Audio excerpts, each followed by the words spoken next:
Hey guys, here's how I've painted up my Lunadiver Stingray so far.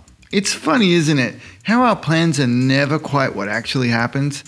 In typical plastic modeling saga, I wanted to do this in old school Ma.K style with the cans and the big paintbrushes, but we got really lucky and a variable nudged its way in. My spray cans ran out at the worst possible timing. Well, that's what I would have thought until I learned that making great finishes is all about that recovery. Let me share with you how I recovered and ended up with a much more interesting finish because of it. Just before we kick off, I'd like to update you on the amazing judging panel I've assembled for our Ma.K 2022 contest. Ko Yokoyama Sensei himself, the property creator, Max Watanabe Sensei, the legendary modeler and Japan Sensei, and humbly myself. I'll be joining and assisting them. Link to more details on my website in the description. Please join us, and I hope this is exciting for you too. The Lunadiver build is one of the trickier ones in the Ma.K lineup from Hasegawa, but don't let it put you off. Just need to improve our skills with curved seam lines, and that will help you on all your projects going forward. Just two little mods here. I replaced two of these grab handles with brass because they're actually proud on the surface if you place the kit upside down. And I added a brass rod here for the little tank. Yes, you can build the kit with one, two, or none, but the most common and the old school way is to build it with just the one, and it's to visually offset the large radar dish. The paint. Great day outside today, and I'm feeling all nostalgic, so straight into a spray can start. I painted up a full studio-sized resin kit of the Lunadiver in 1/20 scale and did not own an airbrush at the time, so I asked Ko Yokoyama Sensei for advice and he simply suggested, use cans. He was right again. Great primer. Let's make sure the kit is nice and smooth and free of seam lines. A great way to check this and prepare the base for painting is to use a surfacer, and this time I went with Grey-Notes Evo Grey. That's the one on the left. Plenty of other good ones to use here if you don't have this, and yes, of course, you can also airbrush on a suitable version as well. Short bursts, keep the can moving, and don't let the paint pool, very important. As we are building and cleaning up the kit, we know there are a few rough spots, and this is a good way to make extra sure we have them good.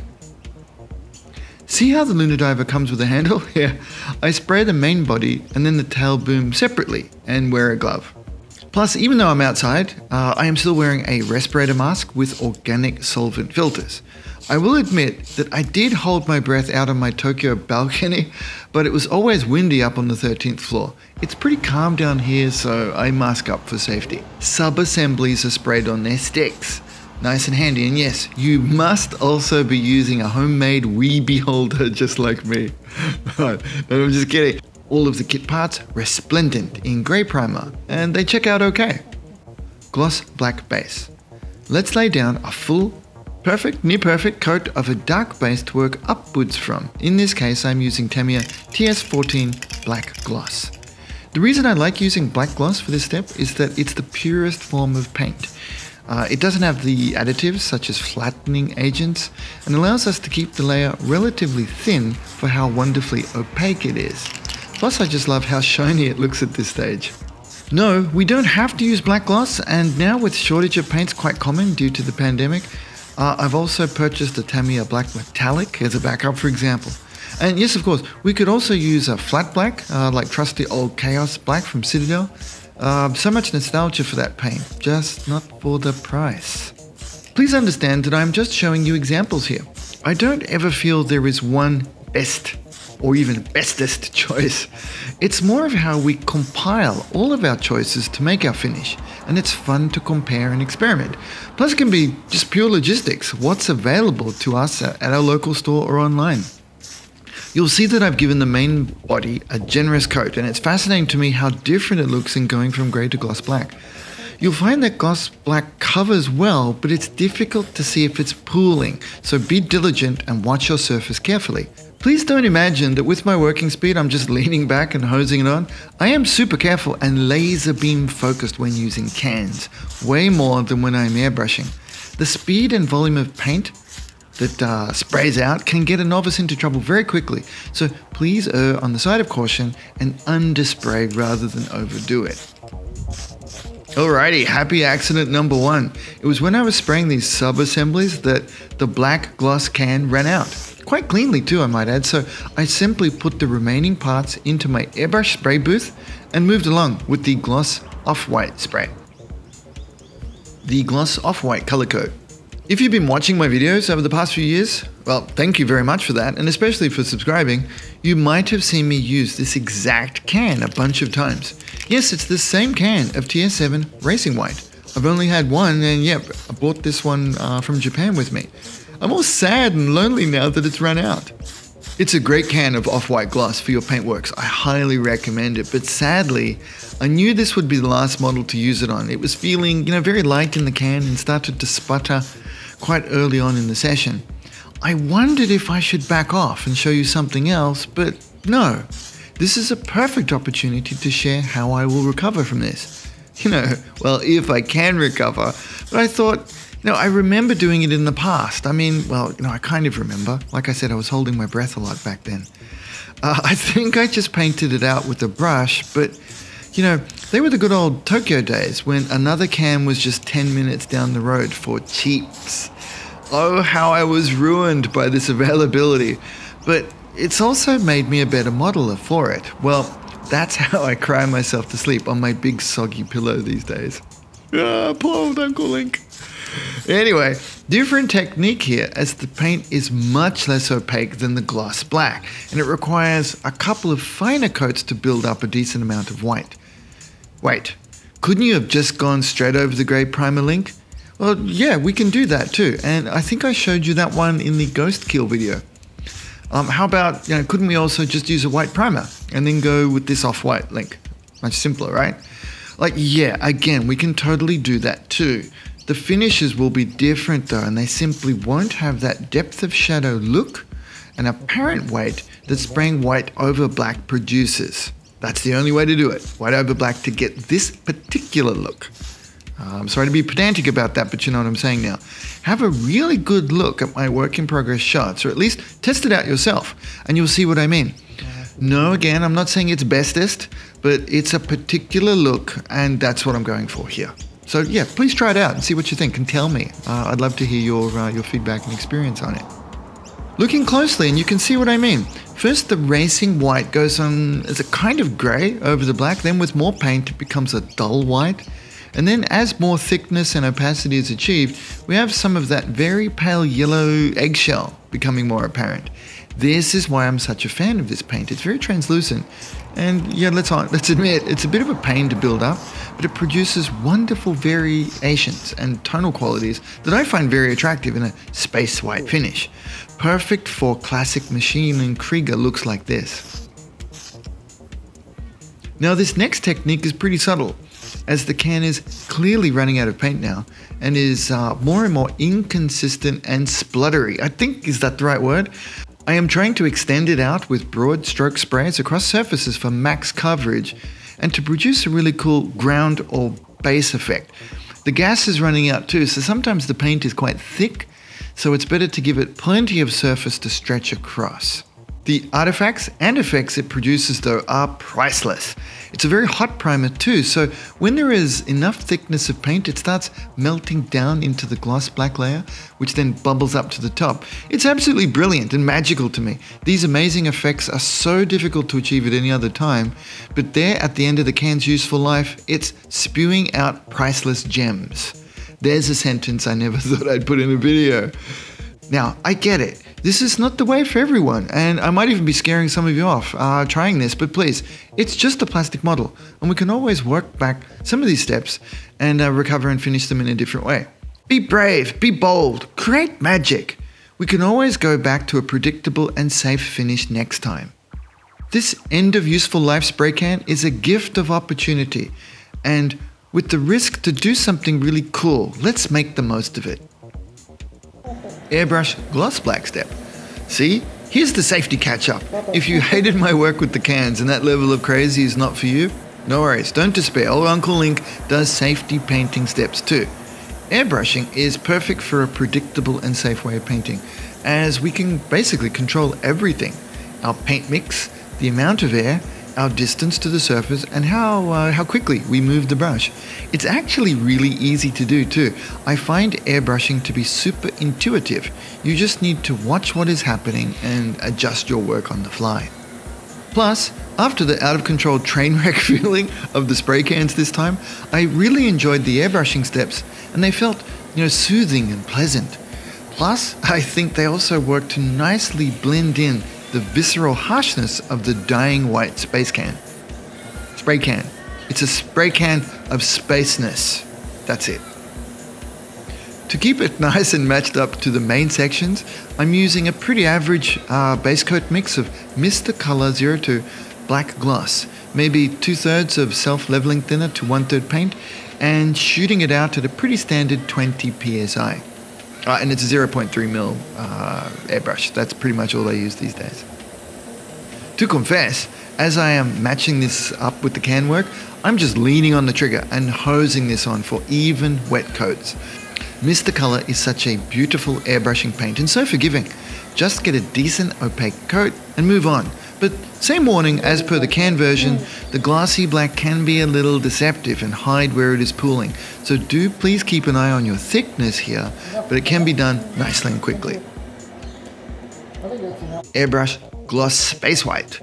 Eyeballing my mix here because Ma.K Space White is not such a fixed concept and there's plenty of wiggle room. I've added a mixer dip worth of the wrong yellow into Mr Color 69 Off-White, and all good. By a mixer dip, check out my just previous video on the Jester and you'll see what I mean in the paint mixing stages. My wrong yellow is Mr Color RLM Yellow, and it's a fine yellow and just what was available at the time. But what we would write on the box for the sample though would be Mr Color 04 Yellow, the standard one. I promise I will use the correct mix sometime in the future, and let's see if we can notice the difference. Spoiler, no, we can't really see a difference. It's all good, just use a decent yellow. I've tried to approximate the can coverage, but a little better, still somehow leaving some shadow coming through. Yes, it's kind of a pre-shade, but I'm hesitant to use that word because it's not the textbook kind. You should see what I mean as we move along. Masking the ID bands. I need a little help with at least a guideline to paint stuff like this, and I figure there's two ways to go. If you prefer proper masking, then mask off an airbrush.